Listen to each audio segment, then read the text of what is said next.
What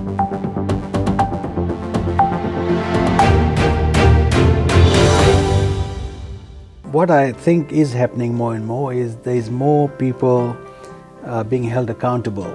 Domestic violence, I think, has been part of human life from the day we started, and this is just another addition to the existing laws. And I think the legal system felt this is a pattern of behavior that the police will be required to investigate. And if police are not trained well, then the law is not going to work properly. And unfortunately, we don't have a perfect system. You find that a lot of the cases don't succeed in court only because matters were not investigated properly. But that happens in every aspect of law every day. People come from overseas quite often and they're used to certain behavior that is tolerated according to the laws of that country. One of the prices you have to pay when you come to Australia is you have to acknowledge that we have very stringent laws and they're there for good reason to protect victims. We're dealing with human emotions. Good day everyone, my name is Navneet Anand from Fiji Times, India Times Australia and Voice aajKal local and global. Today in our studio we've got a special guest, Mr. Harish Prasad from Harish Prasad and Associate. Mr. Prasad, welcome to the show. Thank you, Navneet. Nice to be here. This is the Voice of Law and the episode that we're starting with a dignitary like you. What a wonderful experience. Domestic violence that happens within the communities. In the last 12 months, what do you think? It has gone up or down, or is it still the same? Oh, it's hard for me to say. What I think is happening more and more is there's more people being held accountable. Domestic violence, I think, has been part of human life from the day we started. And unfortunately, there's no way of stopping all of it. But in this country, especially a country like Australia, we've got very sophisticated methods, we've got sophisticated laws, which is able to protect people who are in need of protection. Talking about the laws in Australia, I've been hearing a lot about cohesive control laws. What exactly is it? These are recent laws that's come in. I think passed Parliament only a week or so ago. And this is just another addition to the existing laws. And I think the legal system felt that there was a need for this law to come in to plug a hole. And just a bit of a background, there were some cases of people killing their families, for example. There's some major cases. And there was one in Queensland where the wife and the 3 children were murdered by the husband. Exactly. And these are the sorts of cases which has prompted the authorities to investigate how these people were not caught, or the perpetrators were not caught by the police. And they felt that there was a need for police to be able to charge people if there was this coercive or controlling behavior. And I think New South Wales is now the first state in all of Australia to have a law like that, which I think is a great achievement. If you can elaborate a bit more on cohesive control behavior. I think this law is going to catch people who are controlling of their partners in a domestic situation, if it's a wife or anyone that they live with, where they control their behavior. They, for example, don't let them go out of their own free will, and don't let them make phone calls to families, and also things like financial control. So, not letting the other party having access to money, controlling them, almost blackmailing them in a sense. This is a pattern of behavior that the police will be required to investigate to be able to charge a person. And it's not going to be easy to do. There's been a lot of submissions made as part of this process. And one of the difficulties will be how police will be able to investigate all this and then charge someone and be able to prove beyond reasonable doubt that this is what someone is doing. And I think the penalties are up to 7 years of jail. So again, this is groundbreaking stuff, what we're doing in New South Wales now. And I think it'll be some time before before you'll see people charged in this area, because it will require a lot of training of police and other government agencies before you can actually start bringing people to court in these matters. This was my next question. Putting up a bill in the Parliament House and passing in new laws and then implementing it. But when it comes to the groundwork, is the officers, that may be the police or other related departments, have they been trained appropriately to handle these sort of situations? Or according to the new law that has come in, would that be going in which direction? That the time will tell, but have they been trained appropriately? That is the question to be asked. Yes, I think the intention is to provide proper training, obviously. I mean, if police are not trained well, then the law is not going to work properly. And unfortunately, we don't have a perfect system. Even under current laws, domestic violence type cases, you find that a lot of the cases don't succeed in court only because matters were not investigated properly. But that happens in every aspect of law. Every day, people are taken to court, charged with offences, and with the assistance of good lawyers, they're able to get off. So that's one aspect of this whole process, where hopefully there's going to be good training and good investigation, and the right people are charged, wrong people are charged, and not innocent people thrown before the court system and having to prove their innocence and spending a lot of money and time. And of course, heartache. One of the sad aspects of domestic violence charges is by necessity it separates the parties at times. Especially in our culture, you can appreciate, I've done a lot of these cases, and I've dealt with so many cases where some incident occurs, police just go and take out an AVO, and they feel that they're doing it to protect the victim in this case. And what it results in is a lot of stress on both parties, because quite often the parties feel that it was a one-off incident, or maybe it wasn't as bad as what was alleged, because someone's angry and they make these exaggerated statements. But after some days, everyone cools down and they want to get on with life. And you find that sometimes people get caught up in this, where police are not willing to go and revisit the application and say, look, okay, we'll get rid of it because we understand that the two of you want to live together. So this system is not perfect, and sometimes it creates more problems for people than it solves. But again, I mean, that's not a reason not to have the laws, because it's there to protect victims, and for that reason, if it's done well, then I don't think anyone will be complaining. We don't live in a perfect world. There's nothing as such which is the perfect world overall. It could be spur of the moment that instigated that particular incident by one individual on the partner in that situation. Maybe the one who has done the wrongdoing do regret on what he or she has done on that particular moment and want to go back and reconcile the whole matter.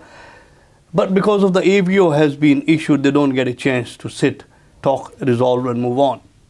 Yes, I think what you got to distinguish is AVO is more of a civil action where orders are made for a person's future conduct to make sure that it doesn't repeat such actions. But if you're charged with a criminal offense, then there is not a lot you can do about it. The system we have, where if someone is charged with an assault, police can't just drop those cases. It's what we call a infringement against the country. It's against the law of the day, and you can't just go and say, well, okay, I've assaulted someone, but please withdraw it and I won't do it again. I mean, these are matters for the court to deal with, because you can't just reconcile on a criminal charge. AVO is different. There's a lot of possibilities of varying the orders and so on. And look, it's good that you touched on this. In our culture, people come from overseas quite often, and they're used to certain behavior that is tolerated according to the laws of that country. But one of the prices you have to pay when you come to Australia is you have to acknowledge that we have very stringent laws and they're there for good reason to protect victims.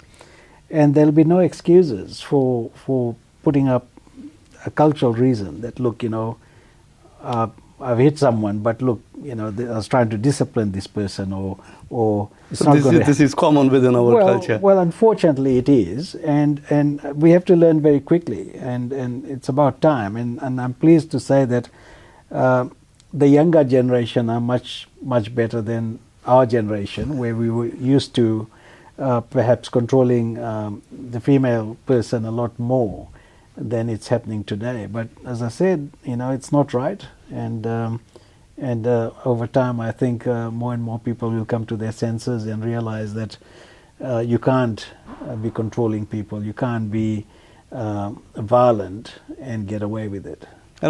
Talking about the women empowerment and equal rights to both partners here in Australia is very, very common, I agree. But taking you back to cohesive control behavior, has it got to do something with ethnicities as well, or is it same? Well, it applies equally to everyone, but I have no doubt that the cultural issues, and I like to think that when police are going to be investigating this, they will take everything into account. The intention, the police have to prove that a person intends to cause harm to someone. That is a standard that is required for police to charge people. So if someone's doing all these things or acting in that manner, only because culturally that's the way it happened and is not really there to cause harm to anyone, hopefully the police will have enough common sense and training to distinguish those sorts of cases from one where someone is out to do some harm to the other party. Talking about these new laws, so police has got more investigating powers before it goes to the court. Is that what it means? That's their job. Police are supposed to, when a complaint is made, police are supposed to come and investigate. And if they feel or if they believe that a law has been broken, then it's their job to charge the person. There's no matter of choice here because that's the way our system works. When there is someone who enters your office saying that he or she has been the victim of domestic violence, what is your first advice to these people?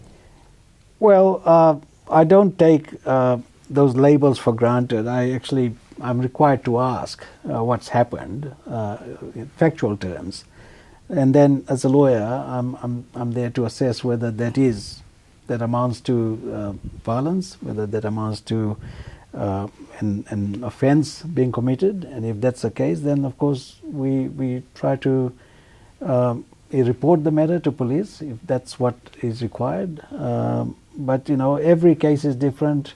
We're dealing with human emotions. In any relationship that breaks down, there's just so much that happens, and it's not easy to for someone like me and even for experts to really work out who's at fault and whether there's someone taking advantage of someone or there are two people involved in a conflict in property matters, for example. So it's a difficult thing to be able to work these things out, and quite often in a case one person says all of these things and the other person says something totally the opposite. So it's not always easy to get to the truth. There must be instances when somebody walks in your office showing that this particular individual who wants your services to represent in the court is taking undue advantage of the system, or because of the ego issues is exaggerated the issues that have actually happened. How do you figure out those sort of issues? Well, we get all sorts of people, and people come with all sorts of different motives. And you're right. I mean, there's certain people who will just want to litigate for the sake of litigation. But litigation is not cheap. So if you keen to throw away money just for the sake of it, then good luck to you and the lawyer that's representing you.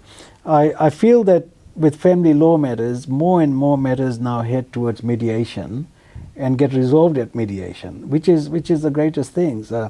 I don't think the court's the right place for a lot of these emotions to be ventilated. You know, these personal issues that people, for some reason, want to take to court and say that there's a judge there who's going to see things my way and really find out how bad that other person is. That's not the court's job. You know, if it's a custody issue or children issues, the court has to just work out what's the best way for the children to be dealt with after parties separate. And in property matters, what's just and equitable? What's the best way to resolve this so people get on with their lives? Unfortunately, a lot of people just want to get into court and try and punish the other person, which to me is a fruitless exercise. I don't think anything's achieved that way. But as I said before, more and more matters are now being diverted to a process of mediation. And that's where the two parties can sit down, if they like, with their lawyers and resolve the problems so that they can both move on and hopefully after separation still maintain a good relationship. I think that's what's important. Now, before I wrap up, what would be your advice to each and every individual who have indulged in this sort of situation before they go to the courts and all that? Well, everyone will have difficulties and problems on a separation. Go and see a good lawyer, someone who's there to help you and for a reasonable fee and to point you in the right direction. I think the court system is not the answer to all the problems. And so if there is a real legal issue to be resolved, fair enough. Lawyers will fight to their best ability. But if there are things like children matters and so on, there's so many different ways of resolving it. And the lawyers, again, will help you in dealing with it in that manner. Look, thank you so much. On behalf of Fiji Times, Be With The Times and Voice aajKal, local and global, this is Navneet Anand signing out for today's show. Mr. Prasad, thank you so much for your time. My pleasure. Thank you. One-stop answer to your Australian education and visa matters. Gemco Sydney. Dream big, achieve big. Fiji Times. Be with the times.